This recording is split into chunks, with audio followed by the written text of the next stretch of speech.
Looking forward to another season of adventure through the national parks, another season of trivia and drag queens and games along the way? Then be sure to join us, your hosts, Dustin Ballard and Michael Ryan of Gaze at the National Parks, when our 7th season launches on September 23rd, 2024. And if you can't wait till then, maybe revisit some of your favorite parks, trails, and Trail Mix episodes in the meantime with our episode finder. Click the link in our show notes, our Instagram bio, or visit our website to make navigating our library of episodes as simple as a few clicks. Happy trails, and see you again September 23rd. We're back. We're back. It's We're like we back. never left. It's like we never left. Because we have. Right. We've had quite a summer. Have we? Well, we got to go to the opening of the Stonewall National Monument Visitor did. Center. We did. With some other folks on that guest list. I feel like, we were so grateful to have been invited. We Thank were. you to the Pride Live and and all Rodriguez. of Diana Rodriguez who invited us to join that. And there were some other people there. Who else was there? Little artist that you may have heard of, Elton John. Elton John, who did a surprise. Like three song set at the end with a piano. Yep. Katy Perry introduced him at the very end. Yeah. He also stood on stage and spoke right after another lesser known person, Joe Biden. Yes. And Joe Biden and Jill Biden both spoke. It's true.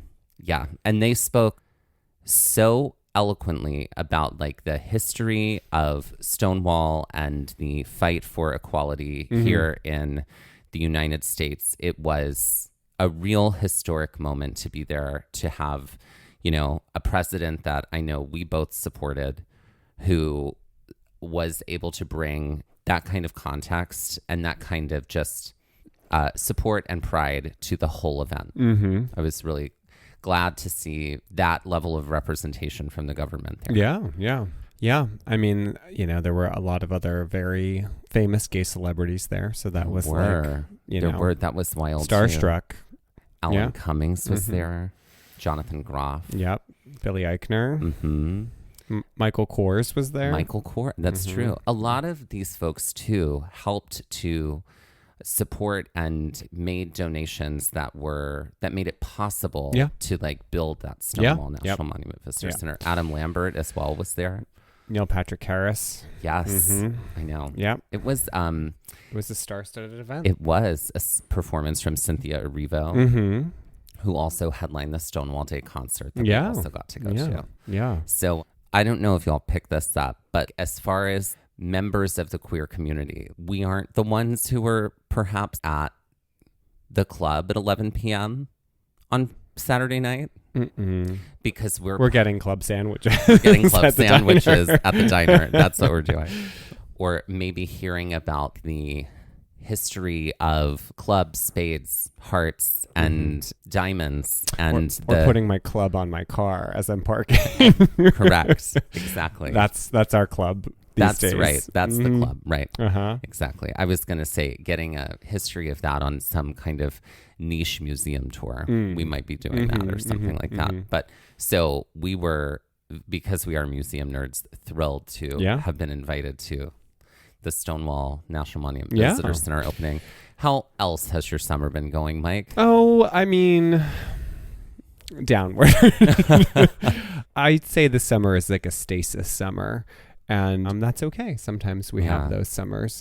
It wasn't the best. It wasn't the worst. It was kind of mid, as the kids would say. Yeah. We were supposed to go hiking this summer. Yeah. We had a trip planned. We had to postpone it. Yeah. But we'll get to there. We'll get there. Yeah. We were to have headed to Cascades, North Cascades, and back Mount to Rainier Rainier. again. But we will be there next summer. Yeah. That's right. So yeah. And how was your summer, little dearie? It's been all right. Yeah. Been all right. I've been enjoying the warm weather, time at the beach. We've been at the beach quite a bit. We have. That's been fun. And I know you and I both try to maximize our beach time because there's like a finite window of time in which you can go to the beach in Jersey during the summer. I feel like we've been really capitalizing on that. We have, yeah. To use capitalistic language, right? So yeah. But yeah, that's been fun. And Yeah, been doing a lot of the same of like, just sort of like enjoying some downtime. The fall is going to be a little bit wild for me. And then the spring will then again be a little wild for you. Yep. So enjoying the time where things aren't as wild right now. Yep. Well, hello and welcome back to Gaze at the National Parks, the podcast. I'm Mike. And I'm Dusty. And if you are tuning in for the first time, Gaze at the National Parks is the podcast that features one hiking trail in one national park, one park at a time. And welcome to season 7 of our show. Season 7. That's right. We are officially in the What's in the Box season of the show. And boy, howdy, what a season it is. And to reference that is a reference to the movie Seven, right, and Brad Pitt. So that's for all of the Gen Z listeners out there who may not know this film because it sounds like a niche millennial film. Okay. It's not niche. It was a very popular film. It was. In fact, this season feels a little like Best Laid Plans in that originally we had charted a whole other course for it. But as we have discovered time and time again, for one reason or another, plans are just potential for the future, not concrete events. So speaking of Best Laid Plans, what is something that you've done before that totally didn't go according to plan and then you had to just rearrange and figure it out for yourself at the end? So when I was 20, I took a trip with 3 friends from high school to Europe.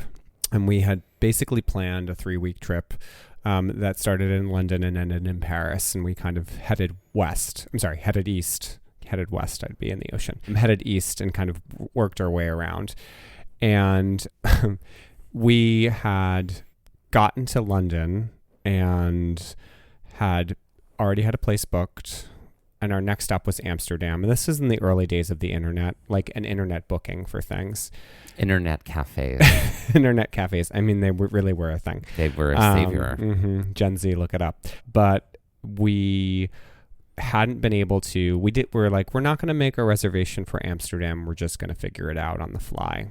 And that was not a good idea because what basically ended up happening was we got into Amsterdam at like 4:00. And granted, at this time in the year, this was in May, maybe early June, the sun is up until 11:30 p.m. You're really getting very little dark in the Netherlands at this time. So what we had to do was basically just spend our night on the street and make it work. And boy, did we. We had like a blanket from, I think, our Virgin Atlantic flight over that, we're able to sit on the church stairs and blanket up. But we were able to find a hostel because that's where we were primarily staying because this is pre-Airbnb. And we were able to find a hostel, but not for that night, but the following night. So that's why we had to stay on the street for the night. And it was fine. Like, we made it work.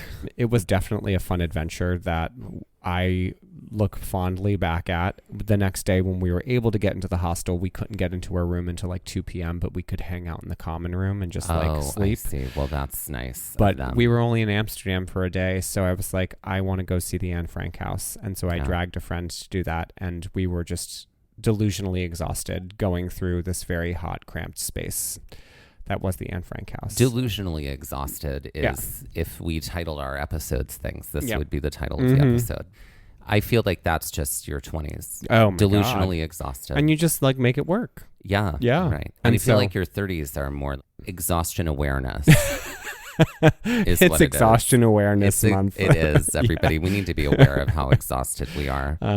And so, that's my, best laid plans that really just went to hell. Love that. Yeah. I have similar best laid plans that took place in a very similar way on a trip with friends to Europe, where we had gone all over. This is just an Easter egg, everybody, for the fact that our seasons going forward are about European national parks. That's it. Well, stay tuned. So we did Paris, we did Spain, Italy, Germany, Belgium, and then we were in London for one night. And there was no place to stay, and we had to sleep in the Waterloo train station. Yep. And we had no luggage because our luggage was in luggage storage. Sure. So we didn't have any blankets either, and it was freezing. And we were in like shorts and t-shirts sitting on the tile floor.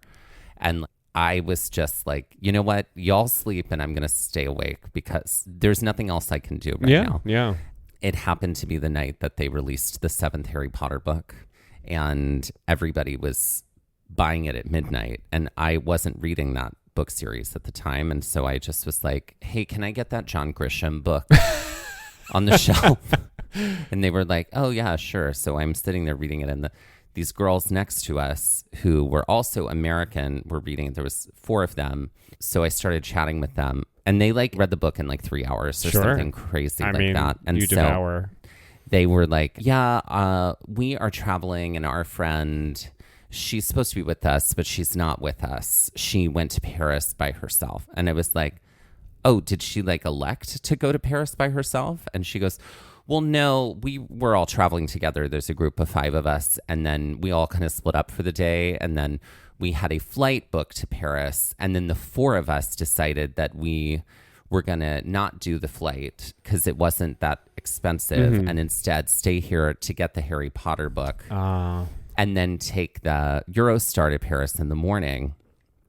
But she doesn't have a cell phone and she didn't meet up with us. And so we don't really have a way to contact her. And I was like, I'm sorry, what? Like, you're 5th person in your party who's never been to Europe before and never been to Paris because they'd shared that. You let them get on a flight to Paris to show up. I was like, surely she knows where to go as far as where to stay tonight. They were like, well, we had accommodations booked, but we canceled them when... I was like, she's in Paris by herself. This is chaos. And chaotic 20s. It was like 3 a.m. in the middle of the night, and I was so angry at them for treating this person I'd never met this way. And I was like, you're telling me that she's in Paris alone right now in the middle of the night with no place to stay? And they were like, yeah, we tried to send her a message on Facebook in hopes that she'll go to an internet cafe and read it. And I was like, you better go to a phone right now and call her mother and let her know exactly what is going on, because the 4 of you are terrible friends. And they felt a lot of shame. And I was like, good, you should. This is not how you travel. And so there, best laid plans. That's how I handled it. I gave them a lecture. Apparently, the lecture fairy came that evening. She's always here. As someone who is constantly curious about the birds in my neighborhood, from those on the branches to those in the air, I often have trouble identifying what I'm hearing or what I'm seeing because they may be moving too fast for me to get a good view of. FeatherSnap takes the often tricky art of bird identification and makes it so much simpler through its top-of-the-line camera and incredible AI programming. After setting up my FeatherSnap bird feeder in my yard, I couldn't believe the birds I was seeing and capturing in photos and videos. If anything, the excitement of having a bird appear at the feeder and then be captured by the camera only stoked my excitement for what other birds might appear and what birds I should be on the lookout for while I was out and about. If you're looking to up your bird watching game or want to get your friends and family engaged in and excited about the birds in your area, then FeatherSnap is for you. From its solar-powered, top-of-the-line camera in its unique dual bin feeder to its incredible mobile app which collects photos and videos at the feeder, FeatherSnap is a complete game changer. Check them out today at feathersnapcam.com. That's feathersnapcam.com.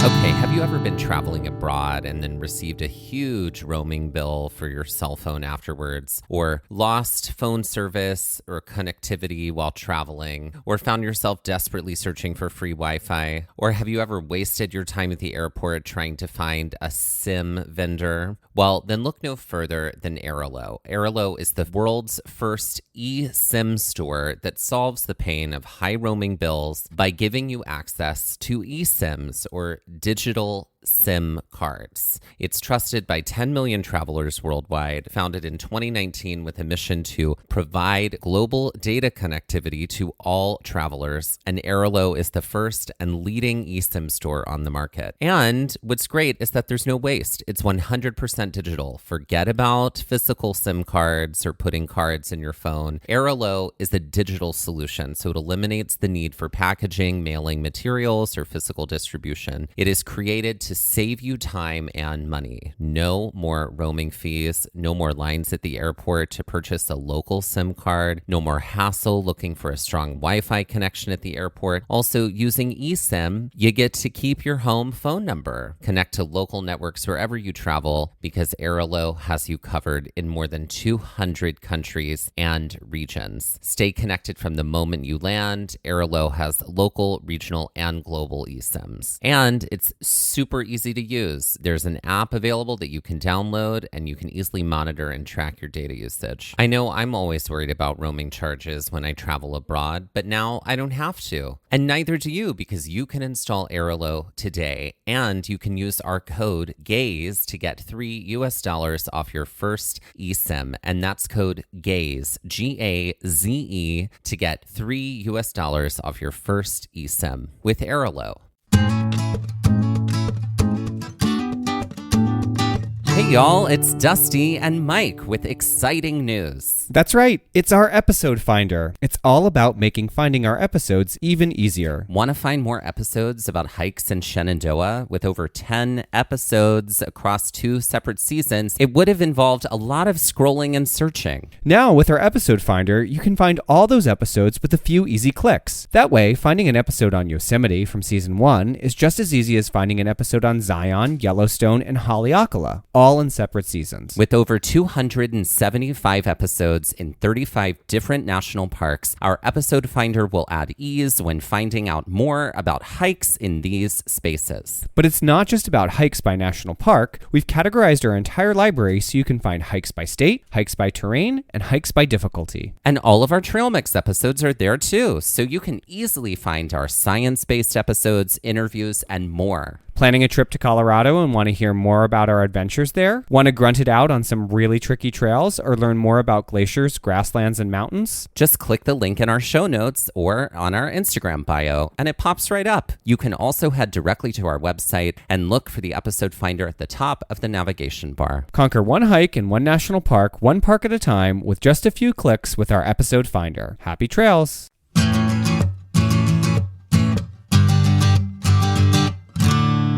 All right, if it is your first time joining us, welcome.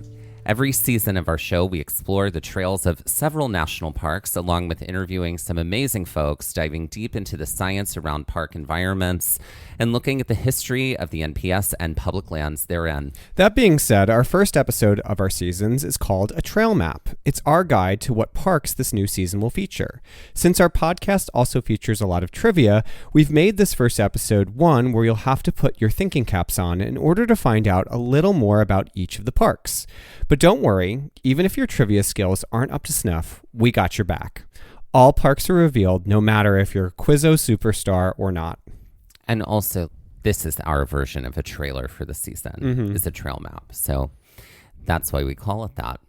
And while we featured 6 parks in season 6, season 7 features only 4 parks. So that means a lot more time on the ground in each of these spaces. Or really a lot more time on the ground in one of these spaces specifically. But rather than get too ahead of ourselves and give anything away, let's get to the rules of the road, as it were, when it comes to this particular trail map episode. If you remember our trail map from last year, I focused on the parts of a map when designing our game, using the acronym DOG's Tales, which refers to the parts of a map to help give you a starting point. Can you remember each of the letters in DOG's Tales? Okay, I'm going to try. Okay, so I feel like, is one of them terrain? No. No. Direction? I think the D is date. Oh, date? Mm-hmm. Okay, the D is date. Okay.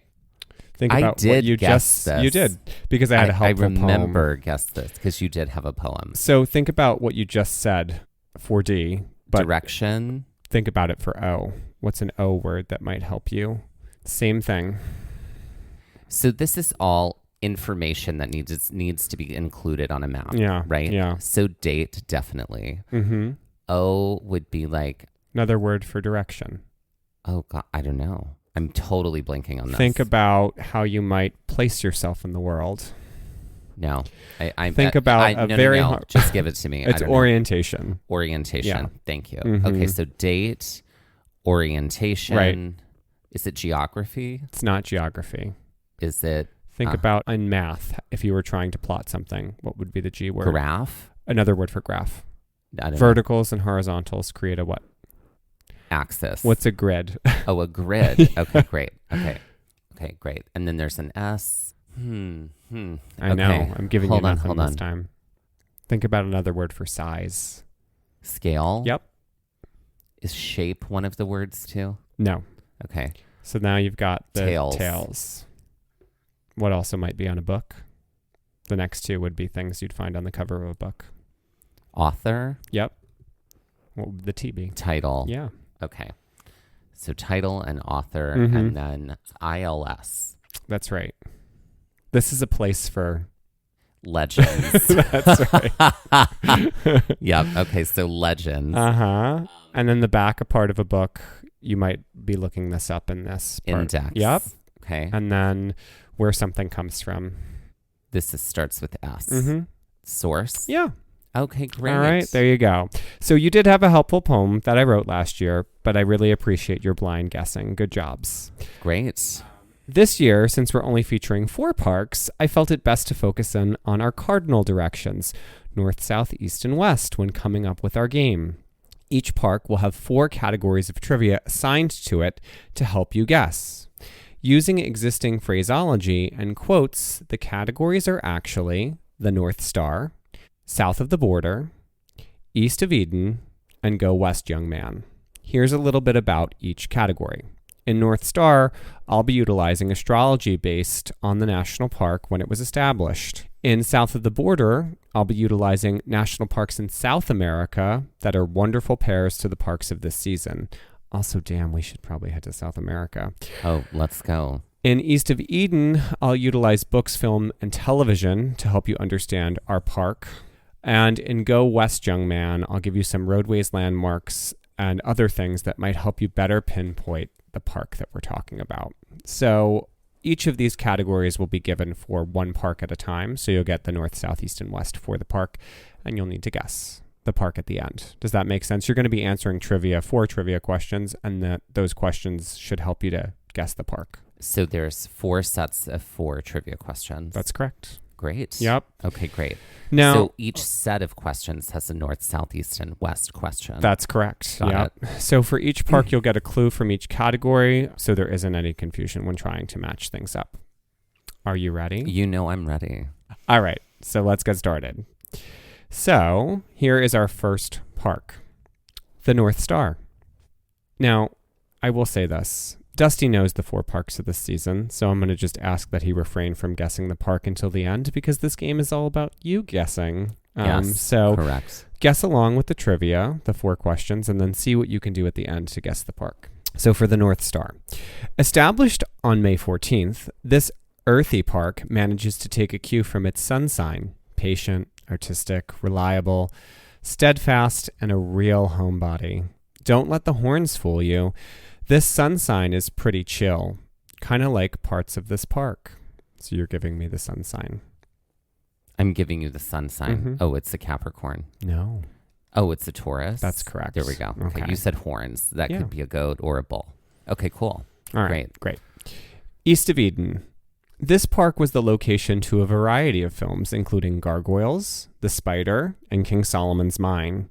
But perhaps the best-known film that was shot here was the 1959 version of this Jules Verne classic, Subterranean Adventure. What is Journey to the Center of the Earth? Correct. Go West, Young Man.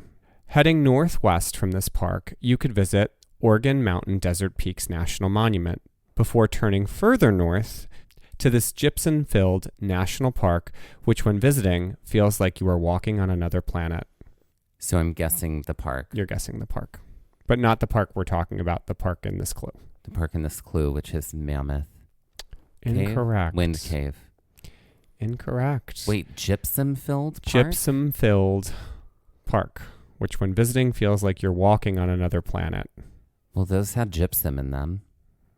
Yeah, but this is gypsum in a different sort of form. Oh. Because you're walking on it. White Sands National correct. Park.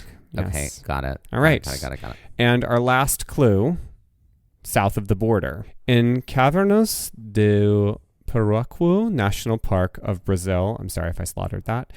Limestone formations, vaulted ceilings, and paintings on the walls make this an exceptionally cool place to visit. Even cooler is the fact that the park stays pretty cool year-round, about 64 degrees Fahrenheit. That's probably because this national park is What is a cave? That's correct. Great. So what national So park from this season am I talking about? Okay, so the answers are a cave, White Sands National Park, Journey to the Center of the Earth, and Taurus. So I think we're talking about what is Carlsbad Cavern. That's correct. That's Yes. right. So while the clues themselves may not add up to help you, as all four to discover the park, each individual clue is supposed to kind of lead you there. Yeah. Well, we have cave, which Right, Carlsbad obviously. is that. White Sands is another national park in New Mexico, like Carlsbad. Yep. Journey to the Center of the Earth. That is absolutely what you feel like you're doing when you go into Carlsbad. Yeah. And then Carlsbad is the Taurus. She is a Taurus. There you I go. felt that all the way around. There you go. You might even see some mythical figures while you're down there. That's true. Very, very cool. A park that we got to do some really interesting things in. Can't wait to talk about it. I cannot wait. No. Cannot wait. So good job. All right, let's move to our second national park, Okay. the North Star. Established on March 2nd, this watery park has H2O in so many forms. But that being said, it's got a lot of fire and earth too. While its rising sign could be an Aries and its moon sign could be a Virgo, trying to scale this major peak within the park may feel as unpredictable, cranky, and slippery as its sun sign's sigil. So I'm identifying the park. You're identifying the sun sign. Oh, I'm identifying the sun sign. Mm-hmm. You said the sun sign's sigil Yeah, that's the symbol. symbol. You can actually omit the word cranky, but slippery is correct. So is it a water sign? Mm-hmm. This watery park has H2O in so many forms. Is it a Scorpio? It's not. A Cancer? No. No, then it's a Pisces. Yeah, slippery girl, like two fishes. Well, Fish are listen, slippery. Water slippery in all forms. Mm-hmm. Great. East of Eden. Quote, my 9th grade science teacher always said that if you put a frog in boiling hot water, it would jump out, but put it in cold water and heat it up, gradually, it would slowly boil to death. End quote, quips Harry Dalton to Nancy, who retorts, quote, what's that, Harry? Your recipe for frog soup? End quote. Dalton responds, quote, it's my recipe for disaster, end quote. In this 1990s disaster film about volcanoes based on this area of the United States, which houses this park in question. You're naming the film. I'm naming the film. Well, you were saying Nancy, and I was like, was this in The Craft? Mm-mm. I'm thinking Dante's Peak. That's correct. Okay, it is great. Dante's Peak. Mm-hmm. Is Dante's Peak a real peak? No, but it is based on It sounds a like peak it from the clue. Okay, that's why I was that's curious. nearby. Got it. Great. Go west, young man. Heading due west from this national park would land you in the Capitol State Forest in about 100 miles. If you instead headed southwest, you'd find yourself at this national volcanic monument, which had a pretty big and devastating day in 1980. What is Mount St. Helens? That's correct. Great. Great. And our last clue, south of the border. Cotopaxi National Park, located in Ecuador, and the namesake of your favorite brand, not a sponsor, Not a sponsor, but we do love them. is quite impressive as it looms over the landscape, the second highest peak in the country. But Cotopaxi isn't just mountainous, it's an active one of these. What is a volcano? Correct. So can you guess the park Yeah, from so these? we've got volcano, Mm-hmm. Pisces, Mm-hmm. Dante's Peak, Yep, Mount St. Helens. Yeah. So I'm going to guess Mount Rainier. that's correct. It is Mount Rainier National Park. So, yeah, Mount Rainier is in that chain of active volcanoes yes. that Ring occupy of the Fire. Pacific Northwest. And you will be hearing Yep. more about the Mhm. Ring of Fire because it is fascinating. Mhm. And yeah, Mount Rainier is actually an active volcano. Oh, it is. Oh, girl. You can smell the sulfur. We got a few 4 volcano days This is what while we were hiking we in did. Mount Rainier. I have to say, if that volcano is going to erupt, there's only one way we're going to know about it, and that is from the marmots. Mm-hmm. They will Scream. all be screaming. Ah! That's it. That's how marmots That's scream. it. They sure do. All right, great. You're doing very well. Okay, so let's go to our third national park. By the way, these parks aren't necessarily in the order that they're happening this season, because Dusty already knows that too. So I'm jumping around here. And I appreciate that. Yeah, you're welcome. All right, for the next park, the North Star. Established on September 30th, this airy park's peaks definitely skirt the clouds, though it's more grounded than you would think. A lover of beauty and all things fair and romantic, this park space can sometimes come off as indecisive in regards to its weather, but overall strikes a nice balance, like its sun sign. What is Libra? That's correct. All right, for East of Eden, the book Track the Cat follows National Park Ranger Anna Pigeon on her first adventure through a sprawling series of titles by this author and former park ranger whose first name is the state that has Las Vegas in it, and last name resembles a test a lawyer must take to practice law in any given jurisdiction. Who is Nevada Barr? That's correct. Great. And we both read the book The Blind Descent. The Blind Descent. Which is about Carlsbad. So it's fun. It is fun. All right. The third clue here. Go west, young man. Directly west from this park, you'll find Salt Flats. 90 miles further west, and you'll encounter the Hueco Tanks State Park and National Historic Park before coming to the outskirts of this Texas border city in another 23 miles or so. So I'm naming this park? You're naming the city. This Texas border city in another 23 miles or so. El Paso? That's correct. Great. Look at you with your geography knowledge here. Mm-hmm. Great. We've flown in there twice we have. in the last 2 years. And our last clue for this category, south of the border. In the Huscarán National Park of Peru, you'll find an incredible biodiversity and variety of landscapes, including glaciers, glacial lakes, grasslands, forest, and mountain ranges, along with peaks like Huandoy, Copa, and Huanstan. Huscarán, the namesake of the park, is quite impressive, as it is this, and not only this national park, but in the entire Andean range. You know the park, think about the counterpart. If you can guess which park this is about, then what I'll say is... This is a park in South America? Right, but they're parks... I don't know my South American park scroll. But you don't know your North American mountain ranges. I know, but the parks that I picked in South America mimic things in the North American parks that we're talking about. So if you know the park that we're talking about, and this park is... The peak of this park is the namesake. Oh, what is Guadalupe Park? National Park? That's correct. So what do we know about Guadalupe Peak? It is the what in the park? It's the tallest. That's correct. So that's also true for this peak, Huscarán, in its national park in South America. Oh, okay. Yeah, that was what I was trying to get you to get. Oh, I see. Yeah. That was 17 degrees of separation. Okay. But let's talk about your last trivia from season 6. If you ever want to come for me. Honey, it wasn't great. No, Honey, it wasn't. I could have done better. Yeah. It made sense to me. That's great. There we go. So you are correct. It is Guadalupe Mountains National Park. We had the tallest mountain. So Guadalupe Peak is the tallest mountain in the park.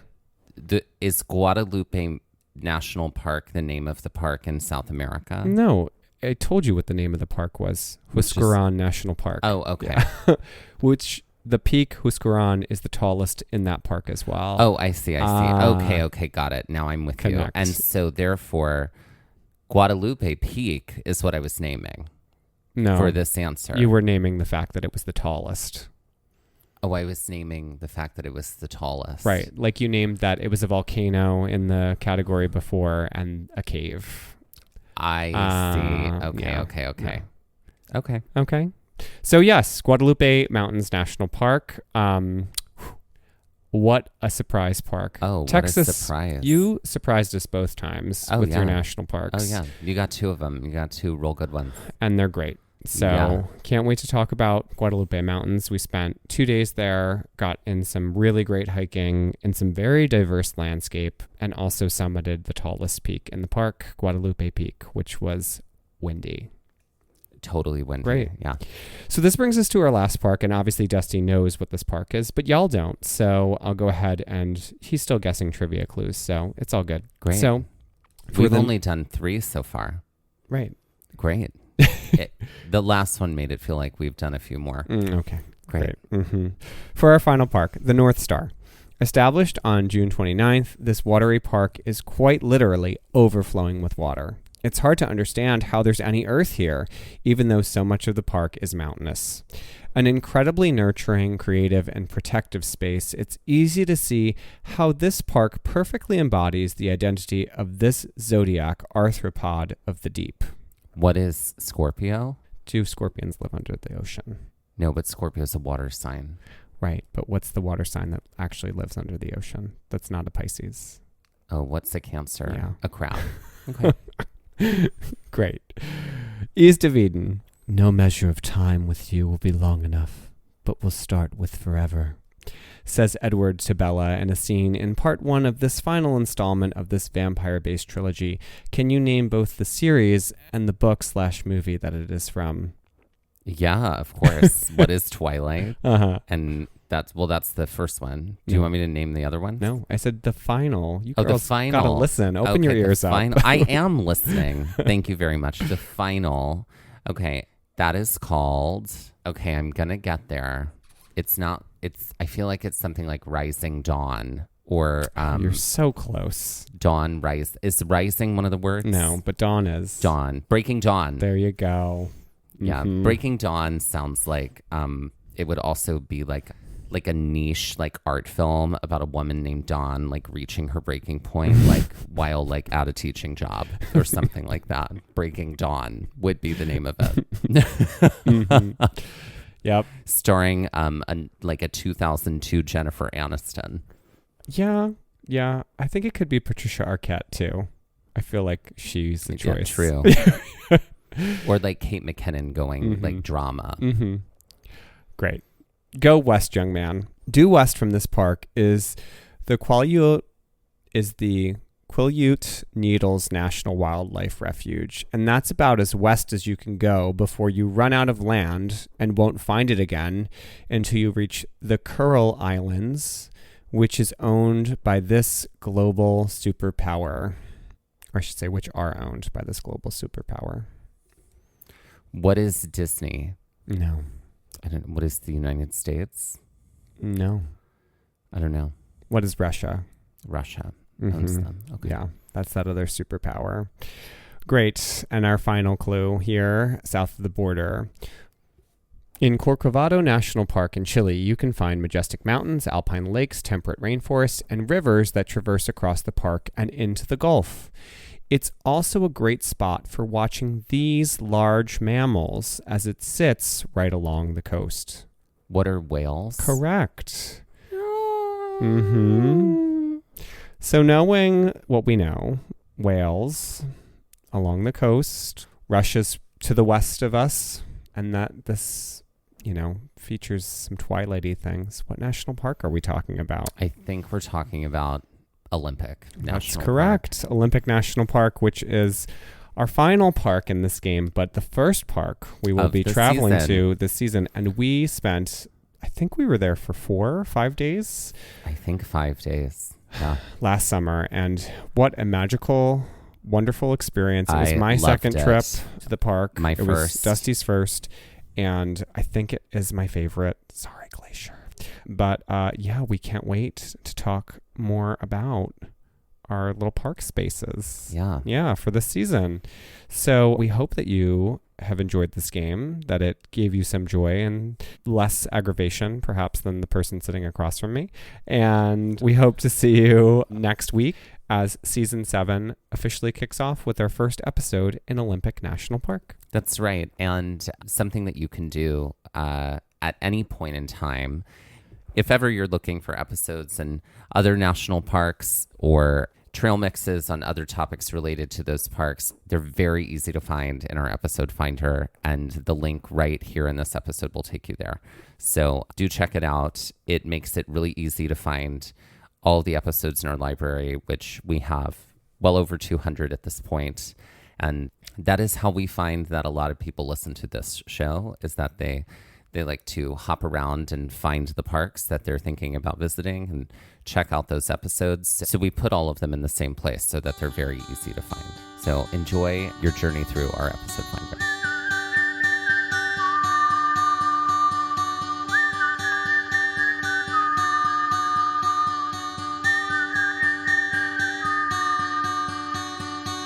Looking for more episodes like the one you just heard? Then be sure to check out our episode finder for episodes by park, state, hiking difficulty, and terrain, as well as all of our Trail Mix episodes in one helpful place. Click the link in the show notes of this episode, our Instagram bio, or visit our website to make your listening experience even easier. This has been Gaze at the National Parks, the podcast, and we're here to remind you to hike early and hike often, and that adventure is always out there. Gaze at the National Parks was created, produced, edited, and hosted by us, Dustin Ballard and Michael Ryan. To see images from this episode, follow our Instagram at Gaze at the National Parks. To contact us, email us at gazeatthenationalparks@gmail.com. And to find out more about the parks visited on this show, visit our website, gazeatthenationalparks.com. That's Gaze, G-A-Z-E. All original artwork featured on Instagram and on our website is by me, Michael Ryan. All original music was written and performed by Dave Seaman and Mariella Klinger, with Sean Sklios on guitar. Our music producer is Skylar Fortgang. We would also like to acknowledge that while recording this episode, that we were on the traditional and stolen lands of the Lenape people, also known as New Jersey.